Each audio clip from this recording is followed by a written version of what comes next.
ഉത്തർപ്രദേശിലെ മൊറാദാബാദിൽ ഇന്നലെ നടത്തിയ പ്രസംഗത്തിലാണ് യുവാക്കൾ തെറ്റ് ചെയ്യാനുള്ള സാധ്യതയുണ്ടെന്നും അതിന് വധശിക്ഷ നൽകുന്ന നിയമം ഭേദഗതി ചെയ്യണമെന്നും മുലായം പ്രസംഗിച്ചത്.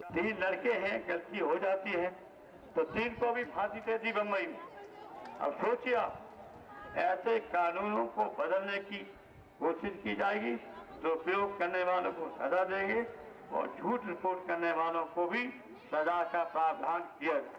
വോട്ടിലാക്കാക്കിയാണ് മുലായത്തിന്റെ പ്രസ്താവനയെന്ന് സാമൂഹിക പ്രവർത്തകരും രാഷ്ട്രീയ നേതാക്കളും വിമർശിച്ചു. स्टेटमेंट जो है वक्तव्य वो सिर्फ वोटों के लिए करना शायद देश के साथ और देश के युवकों के संग बहुत बड़ी नाइंसाफी है. ഇതിനു പിറകെയാണ് തെരഞ്ഞെടുപ്പ് കമ്മീഷൻ ഇടപെട്ടത്. പ്രസംഗത്തിന്റെ ദൃശ്യങ്ങൾ ഹാജരാക്കാൻ ആവശ്യപ്പെട്ടതായി ഉത്തർപ്രദേശ് ചീഫ് ഇലക്ടറൽ ഓഫീസർ പറഞ്ഞു. ഇത് പരിശോധിച്ച ശേഷം നടപടി സ്വീകരിക്കുമെന്നും ഓഫീസർ അറിയിച്ചു. അതിനിടെ സമാജ്വാദി പാർട്ടിയുടെ മഹാരാഷ്ട്ര വിഭാഗത്തിന്റെ നേതാവ് അബു അസ്മി വിവാദ പ്രസ്താവനയുമായി രംഗത്ത് വന്നു. വിവാഹത്തിന് പുറത്ത് ലൈംഗിക ബന്ധത്തിലേർപ്പെടുന്ന സ്ത്രീകളെ കല്ലെറിഞ്ഞു കൊല്ലണമെന്നാണ് അസ്മി അഭിമുഖത്തിൽ പറഞ്ഞത്. Election desk, media 1.